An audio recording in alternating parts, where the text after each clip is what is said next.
ونخلص الفول انا مش مسؤول.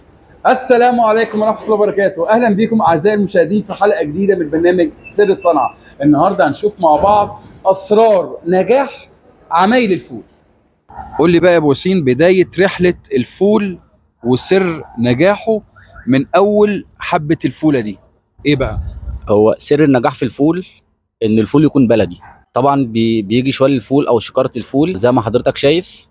بنمسك الفول طبعا بنهزه الاول وبننقيه كويس، وبعد كده بنغسله في يومين او 3، وبنولع عليه على طول، ما بنبلوش في اي ميه.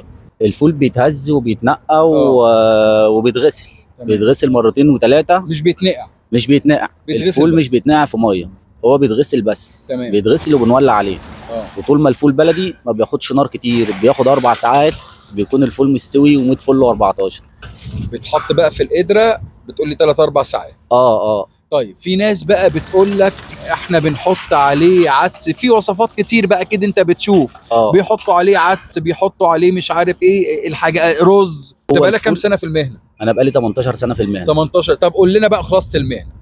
خلاصه المهنه ان هو الفول بيتعدس بفول. هو الفول ما بيتعدسش غير بفول. بيتعدس بفول. حلو المصطلح ده. ما ينفعش الفول نحط عليه حاجه تاني غير هو فول. بيتعدس اللي هو مش بنحط عدس، لا فول برضه. بيتعدس بفول. بس هو فول الفول إيه؟ فول مدشوش. ايوه. الفول الحصى بيتعدس بفول مدشوش. تمام. يعني مثلا كيلو الفول العادي اللي هو حبايه الفول بيتحط عليه قد ايه مدشوش؟ يعني كيلو الفول بيتحط عليه ربع كيلو فول مدشوش. حلو كده. معدل ربع كيلو او 200 جرام. ويترفع على النار لمده 4 ساعات. على نار ايه بقى؟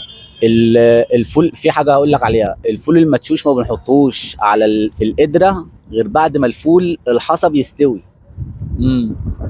عشان ده سواه اسرع يعني المدشوش؟ المدشوش سواه اسرع. هو كفايه عليه البخار اللي طالع من القدره، هو بيسويه على نار هاديه برضه. تمام. النار بتكون مثلا مرتفعه في الاول بدرجه انا الغليان؟ برفع النار على القدره بمعدل ساعه، وبتاخد ال3 ساعات بحيث ان القدره بيطلع معايا الفول 100 100. تمام. ودي بقى اختراعاتنا الجميلة بتاعت أطباق الفول اللي احنا كلنا بنحبها. الفول اللي هو بزيت الحار والطحينة، وفي فول بالزيت العادي، وفي كمان فول بالزبدة، وفول بالخلطة، عبارة عن خلطات كده، طماطم على بصل على فلفل على زيتون، كل الأنواع الجميلة. وفي فول بالسجق. كل الأنواع الجميلة اللي انتم ممكن تتخيلوها من أطباق الفول موجودة وبنوريها لكم، وبألف وهنا وشفا عليكم. وقولوا لي بقى رأيكم في أطباق الفول واختراعاتكم اللي انتوا بتعملوا بيها أطباق الفول.